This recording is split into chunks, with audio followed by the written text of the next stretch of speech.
السلام علیکم ناظرین، سیاست ٹی وی کے عالمی خبرنامے میں آپ سب کا تہہ دل سے استقبال ہے۔ میں ہوں فرزان احمد۔ سب سے پہلے پیش ہے ہیڈ لائنز۔ اسلام آباد میں ایرانی اور امریکی حکام کے درمیان ملاقات کا فوری کوئی منصوبہ نہیں۔ ایرانی وزیر خارجہ عباس کی پاک حکام سے ملاقاتیں۔ وزارت خارجہ ایران کے ترجمان اسماعیل بقائی کا بیان۔ ایران کی بحری ناکہ بندی جاری رہے گی، امریکی وزیر جنگ پیٹ ہیگسٹ کا اعلان۔ ایران ایک ایسی پیشکش دینے کا ارادہ رکھتا ہے جس کا مقصد واشنگٹن کے مطالبات کو پورا کرنا ہے، امریکی صدر ٹرمپ نے کیا پھر نیا دعویٰ۔ ایران کی پاسدار انقلاب کو دہشت گرد تنظیم قرار دینے کے لیے چند ہفتوں میں کریں گے قانون سازی، برطانوی وزیر اعظم کیئر سٹارمر نے کیا اعلان۔ اور جنگ بندی کی اسرائیل نے پھر ایک مرتبہ کی خلاف ورزی، جنوبی لبنان میں اسرائیلی حملوں میں مزید 6 افراد شہید۔ ہیڈ لائنز سب نے دیکھی اور پیش ہے خبروں کی تفصیلات۔ شروعات کریں گے بڑی بین الاقوامی خبروں سے۔ ایرانی وزارت خارجہ کے ترجمان اسماعیل بقائی نے کہا کہ اسلام آباد میں ایرانی اور امریکی حکام کے درمیان ملاقات کا کوئی منصوبہ نہیں، پاکستانی حکام کو ایران کے مشاہدات پہنچائے جائیں گے۔ انہوں نے ایکس پر پوسٹ میں لکھا کہ ہم ایک سرکاری دورے پر اسلام آباد میں ہیں۔ وزیر خارجہ عباس سراسی پاکستان کے اعلیٰ حکام سے ملاقاتیں کر رہے ہیں جو امریکہ کی جانب سے مسلط کردہ جارحیت پر مبنی جنگ کے خاتمے اور ہمارے خطے میں امن کی بحالی کے لیے جاری ثالثی اور سفارتی کوششوں کا حصہ ہے۔ انہوں نے کہا کہ ایران اور امریکہ کے نمائندوں کے درمیان ملاقات کا کوئی منصوبہ نہیں اور ایران کے موقف کو پاکستان کے ذریعے پہنچائیں گے۔ ایرانی دفتر خارجہ کے ترجمان کی پوسٹ ایک ایسے وقت میں آئی جب ایرانی وزیر خارجہ عباس سراسی اسلام آباد میں ہیں۔ 28 فروری کو ایران امریکہ جنگ شروع ہونے کے ساتھ ہی مذاکرات کی کوششوں کے لیے متحرک ہونے والے پاکستان کو پہلی کامیابی 5 ہفتے عارضی جنگ بندی کی صورت میں ملی، جبکہ اس کے بعد اپریل کے پہلے عشرے میں اسلام آباد میں مذاکرات کا انتظام کروایا گیا جس میں فریقین نے شرکت کی اور اس وقت پاکستان میں مذاکرات کے دوسرے دور کا ماحول تیار کیا جا رہا ہے۔ بعض ذرائع کے مطابق امریکہ اور ایران کے درمیان مذاکرات کا دوسرا دور کل یا اتوار کو ہو سکتا ہے، جبکہ پاکستان اسلام آباد کے دورے پر ایرانی وزیر خارجہ کے ساتھ اپنی مشاورت کے نتیجے سے واشنگٹن کو آگاہ کرنے تیار ہے۔ سفارتی پیشکش میں ایرانی وزیر خارجہ پاکستان میں ہے، جہاں تہران اور واشنگٹن کے درمیان مذاکرات کے دوسرے دور سے متعلق توقعات میں اضافہ ہوا۔ یہ دورہ پہلے مرحلے کے مذاکرات کے بعد ہونے والی پس پردہ بات چیت کے تناظر میں ہے۔ پہلے دورے میں دونوں فریقین کے درمیان مزید رابطوں کی بنیاد رکھی گئی تھی۔ صورتحال سے واقف حکام نے کہا کہ اسلام آباد میں ایرانی وزیر خارجہ کی ملاقاتوں میں حالیہ پیش رفت اور مذاکرات کے اگلے مرحلے کی جانب بڑھنے کے امکانات پر توجہ دیں گے۔ وائٹ ہاؤس کے ترجمان کیرولین لیوٹ نے کہا کہ امریکی وفد پاکستان پہنچ رہا ہے، جبکہ نائب امریکی صدر جے ڈی وینس بھی دورہ کرنے کے لیے تیار رہیں گے۔ An extension of the ceasefire throughout this time. The president has decided to dispatch Special Envoy Witkoff and Jared Kushner back to Islamabad. The Iranians want to talk. They want to talk in person, and so the president is, as I've said many times to all of you, always willing to give diplomacy a chance. So Steve and Jared will be heading to Pakistan tomorrow to hear the Iranians out. We hope progress will be made, and we hope that positive developments will come from this meeting, and we will see. And the president, the vice president, the secretary of state will be waiting here in the United States for updates, and the vice president, I understand, is on standby and will be willing to dispatch to Pakistan if we feel it's a necessary use of his time. Go ahead, Kristen. The first one on Iran.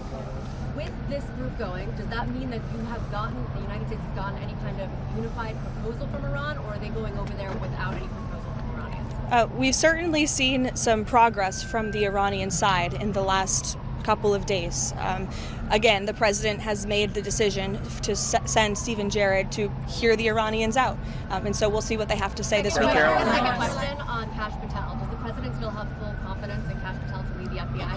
The president does still have confidence in the FBI director and in our law and order team to do what they've been doing so well over the course of the last year and a half. As you know, Kristen, and I wish more people would cover it, the crime rates in this country have completely plummeted. We're at a 125-year low in murder rates across this country. You look at what's happened in Washington, D.C., new numbers released. Murders are down nearly 60% in our nation's capital, which is something I know as all of us live here, we can be very grateful for. So the president is grateful for the efforts of the great men and women of the FBI who are help making this happen. Karen, go ahead. Ending the probe Sure. to Jerome Powell. Did the president sign off on that? What was his involvement, and why now after ratcheting up some of the rhetoric around that earlier this week? As you saw, Judge Jeanine Pirro, or former Judge Jeanine, U.S. Attorney Jeanine now, put out a statement saying that the case is not necessarily dropped. It's just being moved over to the Inspector General, who has critical tools at their disposal to continue to look into the financial mismanagement at the Fed. This has obviously been a priority for the president. If you drive by the Fed building, the president has a point. This is a project that's been going on for a very long time. It's costing taxpayers billions of dollars, and I think it's in the best interest of the taxpayer to get to the bottom of it. So the investigation still continues. It's just under a different authority, and that's what you'll continue to see. Was the White House in touch with Senator Tillis over this specifically, given his objections? Not to my knowledge. I don't know if the White House Legislative Affairs shop was in touch with the senator, but as we've always maintained, Senator Tillis should do the right thing and move to confirm Kevin Warsh as speedily as possible. He is a phenomenal candidate to lead the Fed, and we shouldn't be holding our nation's economy hostage because of a disagreement with the Department of Justice. Go ahead, Benny. اور اس دوران امریکی وزیر جنگ پیٹ ہیکسٹ نے کہا کہ 13 April سے شروع ہونے والی ایرانی بندرگاہوں کی امریکی بحری ناکہ بندی یعنی بلاکیڈ جب تک ضرورت پڑی جاری رہے گی۔ یاد ہے کہ ٹرمپ اس معاملے پر قطعی فیصلہ کریں گے۔ واضح کہ ایران نے جنگ کے خاتمے کے لیے مذاکرات دوبارہ شروع کرنے کو اس ناکہ بندی کے خاتمے سے مشروط کر دیا۔ پینٹاگون میں انہوں نے کہا کہ آبنائے ہرمز سے دنیا کے کسی بھی حصے کی جانب کوئی جہاز امریکی بحریہ کی اجازت کے بغیر نہیں گزر سکتا۔ جنگ بندی کے بعد ایران اور امریکہ کے درمیان کشیدگی اب آبنائے ہرمز اور اس کے ارد گرد کے سمندری علاقوں تک منتقل ہو گئی، جو تیل اور گیس کی ترسیل کی اہم گزرگاہ ہے۔ حالیہ دنوں میں دونوں فریقوں نے ایسے جہازوں کو قبضے میں لیا جن پر ان کے مطابق عائد کردہ پابندیوں کی خلاف ورزی کی گئی تھی۔ پیٹ ہیکسٹ نے شکایت کی کہ آبنائے ہرمز کو کھلا رکھنا صرف امریکہ کی ذمہ داری نہیں بلکہ سب کی ہونا چاہیے۔ انہوں نے صدر ٹرمپ کی شکایت کو دہرایا کہ یورپی ممالک اس سلسلے میں امریکہ کا ساتھ نہیں دے رہے ہیں۔ امریکی صدر ڈونالڈ ٹرمپ نے دعویٰ کیا ہے کہ ایران ایک ایسی پیشکش دینے کا ارادہ رکھتا ہے جس کا مقصد واشنگٹن کے مطالبات کو پورا کرنا ہے، جبکہ توقع کی جاری ہے کہ مذاکرات پاکستان میں دوبارہ شروع ہوں گے۔ تاہم ٹرمپ نے تاکید کی کہ امریکی فوج ایران کی بندرگاہوں پر عائد محاصرہ اس وقت تک جاری رکھے گی جب تک کوئی معاہدہ طے نہیں پا جاتا۔ پیش ہے اس حوالے سے سیاست ٹی وی کی یہ رپورٹ۔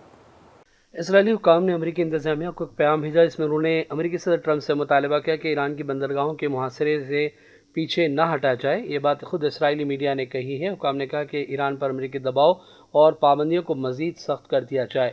جمعے کے روز اس سے قبل امریکی صدر ٹرمپ نے اعلان کیا تھا کہ ایران ایک ایسی پیشکش دینے کا ارادہ رکھتا ہے جس کا مقصد واشنگٹن کے مطالبات پورا کرنا ہے، جبکہ توقع کی جاری ہے کہ مذاکرات پاکستان میں دوبارہ شروع ہو جائیں گے۔ اس کے علاوہ انہوں نے تاکید کی کہ امریکی فوج ایران کی بندرگاہوں پر عائد محاصرہ اس وقت تک جاری رکھے گی جب تک کوئی معاہدہ طے نہیں پا جاتا۔ جب ان سے پوچھا گیا کہ محاصرہ ختم کرنے کے لیے کیا شرائط ہوں گی تو ٹرمپ نے جواب دیا کہ مجھے اس سوال کا جواب بعد میں دینا ہوگا، پہلے دیکھنا ہوگا کہ ایران کی جانب سے کیا پیشکش سامنے آتی ہے۔ یہ بات قابل ذکر ہے کہ امریکی صدر اس بات پر زور دیتے رہے کہ کسی بھی معاہدے میں ایران کو افزودہ یورانیم سے دستبردار ہونا ہوگا اور آبنائے ہرمز میں آزادانہ جہاز رانی کی اجازت دینا ہوگا۔ امریکہ نے ایران کے خلاف بحری محاصرہ 13 اپریل کو شروع کیا جب واشنگٹن اور تہران کے درمیان 11 اور 12 اپریل کو اسلام آباد میں ہوئے مذاکرات کا پہلا دور ناکام ہو گیا تھا۔ دوسری جانب ایران نے اس محاصرے کو جنگ بندی معاہدے کے خلاف ورزی قرار دیا جو 8 اپریل کی صبح سے نافذ العمل ہوا تھا، لیکن امریکی انتظامیہ بارہا یہ بات واضح کر چکی ہے کہ ایران کے ساتھ کسی معاہدے تک پہنچنے سے پہلے محاصرہ ختم نہیں کیا جائے گا۔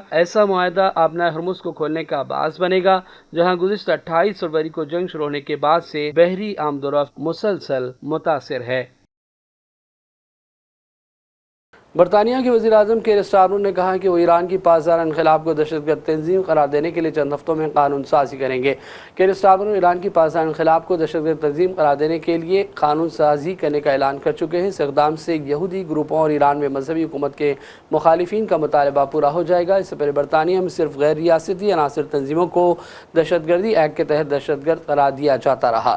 اطلاعات کے مطابق یہ پہلا موقع ہے کہ کسی ملک کی مسلح فوج کو برطانیہ دہشت گرد قرار دینے والا ہے، جبکہ یورپی یونین فروری ہی میں فیصلہ کر چکی ہے کہ پاسداران انقلاب کو اب دہشت گرد قرار دیا جائے گا۔